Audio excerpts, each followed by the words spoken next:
Hello people, my name is Kenneth Wright. Welcome to a chat with Kenneth Wright. On this session, I'll be answering a few questions. And so, here we go. Okay, my full name is Righteousness. Alawi Ayo Mikale. So those are the names that are in my name. I always find this question funny. I don't know why people like asking if I'm a gospel musician. I'm a musician and I'm a Christian. I'm a Christian first, then a musician. So the real question is, what does my music preach? And a lot of times it really can be secular. Sometimes it might be gospel. It might come out as gospel. Other times it might come out as secular. The only thing that remains constant in my music is truth. I always speak truth. And I mean, I'm a Christian. I'm a very vocal Christian. I'm vocal about my faith. Everybody knows how much I love Jesus. Well, I hope you do. Well, if you don't, now you do. So I love Jesus and I like to talk about it. I have quite a number of songs which have come out as gospel songs, and I have some which have also come out as secular songs. So either way, I'm not really thinking about whether this song is gospel or secular when I'm writing the song. I'm just thinking, is this song true? And does it contain truth in it? And if it contains truth, I serve it to you. So I'm a musician and I love Jesus. I'm a Christian. Yes, by all means, I write my song. I definitely write my songs. I like to partner with people in writing songs. I think it's one of the very, very interesting things about music and you know, about songwriting. Being able to be with people like minds that write songs, and we share ideas, and of course I hope I can do that in coming times. I'm having a writing session very soon that I'll be partnering with quite a number of my friends. We'll just be in the house and just talk, gist, and at the same time write other songs. So if you want to be a part of it, you can reach out to me. But for now, most of the songs that I've let out, I've written songs. You know, I've written all of them. Am I in a relationship? Yes, I'm in a relationship with God. No, I'm not. I'm not in any romantic relationship right now. But I have very nice friends. And if you care to know, even those of the opposite sex, which are very, very, very, very nice to me and very caring, who care for me, who pray for me, who look out for me. So I'm in a relationship with many people. That didn't go all right. Okay, where am I exactly based? I'm currently in Lagos. All right. You know, a spiritual man is like like a wind. He goes wherever the spirit sends it. But I'm currently in Lagos. I currently am based in Lagos. Whew. I don't know how to answer that question, because I don't. Okay, let me think. How do I raise funds? I never actually have funds, so I don't actually have people who say they're going to sponsor me. At least for now, I don't have people who go and say, I'm going to sponsor you on this project, and so go and do it.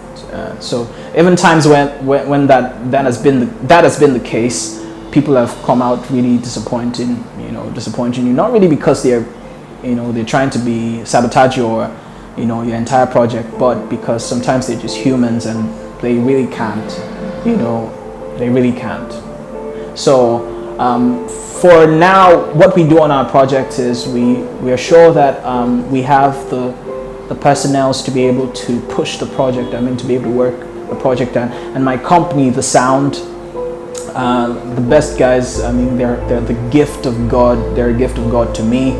It's amazing how far these people will go to support me, support my career, support the music, and push the entire concept, and sometimes they have to do very uncomfortable things. So with the help of some of my friends, Ryan is one of them, who is behind the camera right now. Crest is one of them, is right there. So these people make these things happen. So even when we don't have money, we have people. and that counts a lot of times for for a lot of things. So a lot of times we don't have as much money as people think that we have to fund the project. Though we need money, we still have to pay for a few things. But what we look out for most importantly is, do we have people? And as long as we have people, money makes things happen. Money makes things work. People make things happen. Let me take that again. Money makes things work. People make things happen. Right? Yeah. Money. Okay. Money makes things work. No. Makes things make. English. I think money makes things work.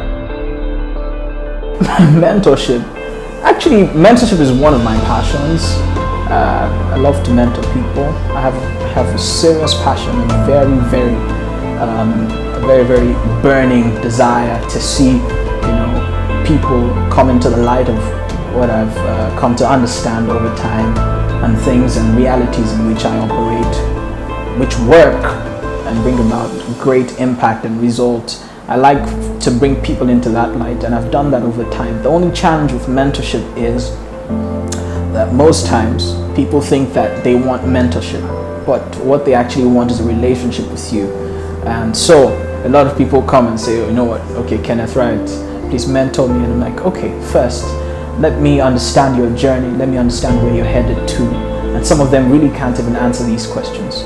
And when we get to reach out to these people to say, okay, do this, I give some people assignments. I say, okay, do this, and that's how I actually know whether you're serious or not. When you come to me and say, okay, I need you to probably help me out or something, what I do is I give you an assignment and say, okay, go and do this, go and read on this, or go and study this, and go and do this and all of that.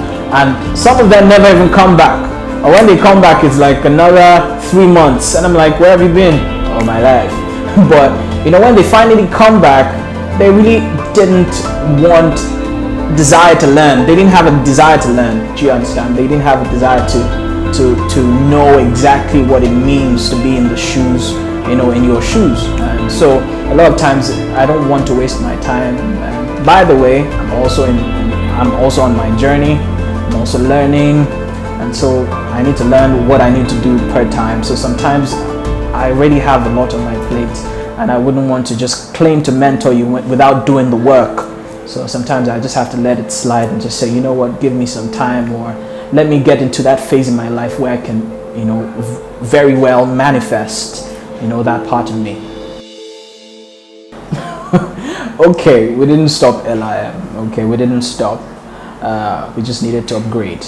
We needed to change strategy, and of course, look at the goals that we have to, meet, and how these things align, with our purpose, and sometimes consolidate, on a lot of things, on thoughts, and actually just reach out to the people that need to be a part of it, and it takes time. Also, there are people who are involved in the process of preparations and stuff, and sometimes we just have to look at how much we have right now in terms of access to things, and we have to, with that, work and operate within the time. And so it's only this year, 2021, that we didn't do LIM on Valentine's Day. So that's the only thing that is different about this year. And LIM is not a Valentine's program, okay? The fact that we hold it on Valentine's Day, LIM is bigger than Valentine, all right? So it's bigger than Valentine. So the only thing that, in fact, in the coming years, what we hope to do is that we'll be having LIM in Easter. We can have another LIM in another state on Christmas Day. I mean, have different things on Independence Day, and we get to celebrate. We get to commemorate with different things, ideas, and thoughts that we love to share. I mean, it's going to be amazing. But this year in particular, we have to really consolidate. We have to look at the things that we have, and how we can access other things to be able to make this work, to be able to make it amazing and bigger. It's not just about marking the register to say that, oh, it's another year and we've done it again. No, it's about how has this year contributed into the bigger picture of what we represent, okay? And how will this year, of course, help us? How are we improving each year? How are we improving each day to making this better? And if we can't improve, sometimes it means that we've probably missed a few things out, and we have to go back to the drawing board and make it work again. So we didn't stop LIM. I think it's a combination of all of it, all right? I've had an amazing family who supported me. I mean, pray for me. They pray for me. My mom prays for me. My dad supports me. He's there for me, giving me advice and telling me what to do and telling me what he thinks. And they're not lording it over me. They're not loading their own opinions and things like that over me. I've also had amazing friends. And need I say, I have amazing sisters too. So my girls, peace, joy, and kingdom. Those three, they're my first. I mean, when I get home, I feel like a king because of how they make me feel. So the support I get from home is, sometimes it's amazing. But this is the truth. At some point, those things might not be there. They might not be present. At some point, you might not even be in the same environment with those people, and you might be down. Sometimes you might feel so low and feel like the whole world is against me, even with all that support. Yeah. Yes. Okay, so I think the best way I can answer this question is, Jesus in the Bible sees a woman who's been caught in the act of adultery, and these people are about to stone her to death according to the law. And Jesus says, scribbles something on the ground, and he then says, "Let he who is without sin be the first to cast a stone." And everyone, one after the other, they departed from that scene. And Jesus asks the woman, he says, "Where are your accusers?" He says, "They're not here anymore, they're gone." And he says, "Neither do I accuse you."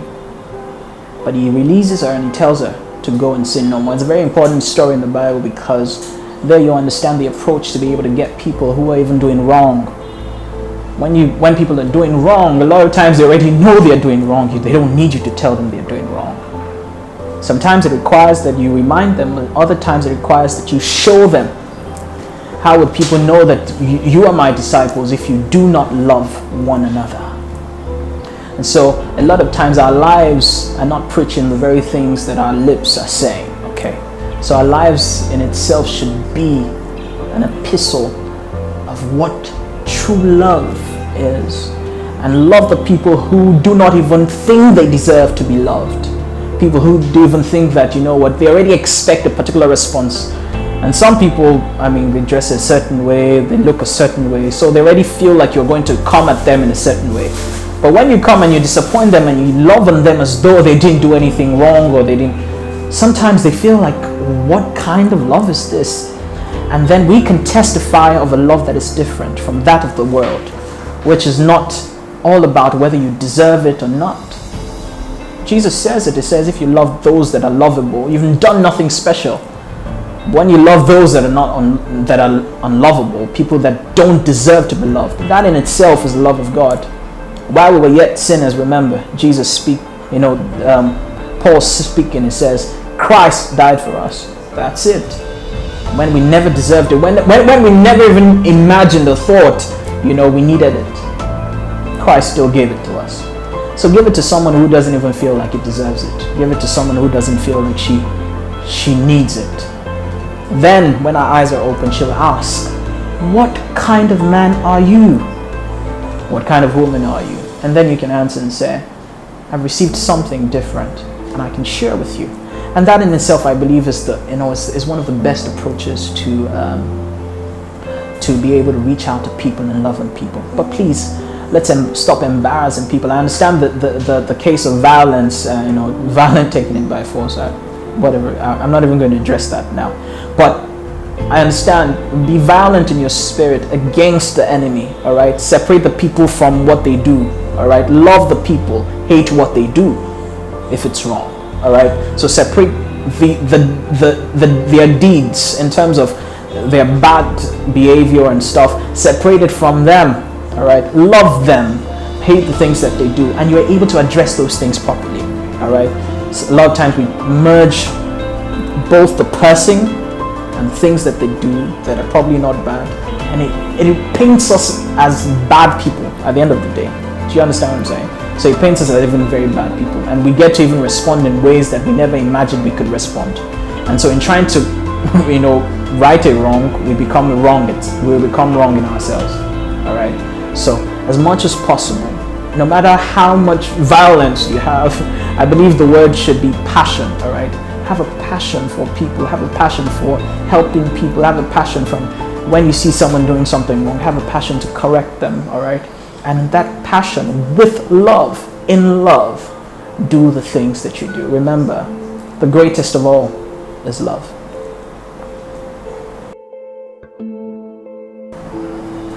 Music is an extension of who I am. Okay, so a lot of times you can tell how I feel. You understand, with the songs that I write, with the songs that I compose. And so, as it is in my own artistry, I'm very emotional. Okay, and it means that I translate a lot of the emotions that I feel on the inside, and I translate it into songs. I put it into songs, and so that other people can relate to what I have and the experiences and the realities in which I know, and people can connect. Really, people can just feel what I feel, and people who can relate, and people who might, experience these things in the future, can testify that someone went through what I went through, and so I think it'll be okay. I think it'll be all right. I'll be fine. Or if someone messed up before but is doing well today, I think I will also be fine. So I believe strongly in music, being true.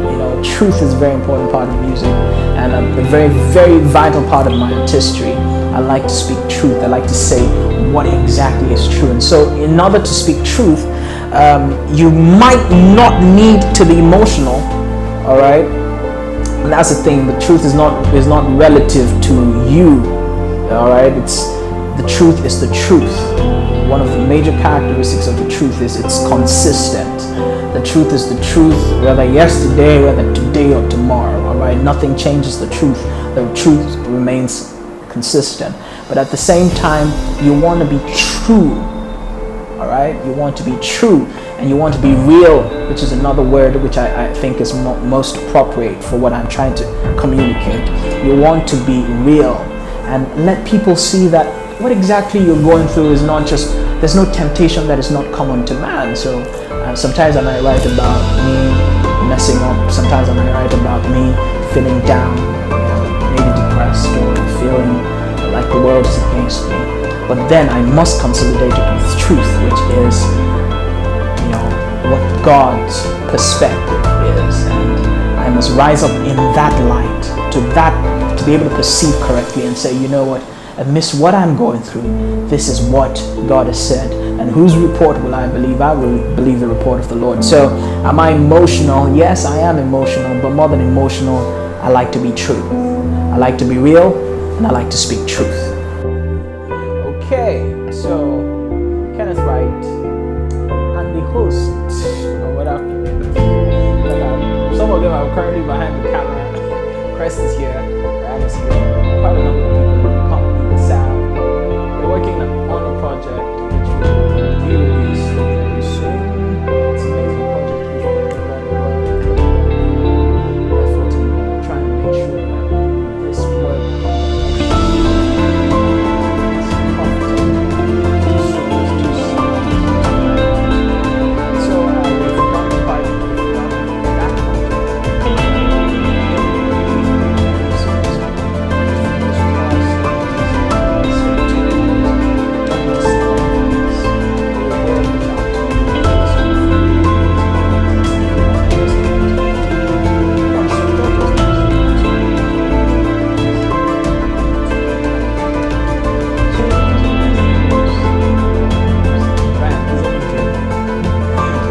money. So if you have money in excess and you are thinking, what would I do with money? Or you like what we're doing, you reach out to us, contact us, and we'll love, to partner with you and to, let's just do this together. So thank you so much for being a part of this. I'm so blessed and so encouraged. And happy birthday to me. Ladies and gentlemen, thank you.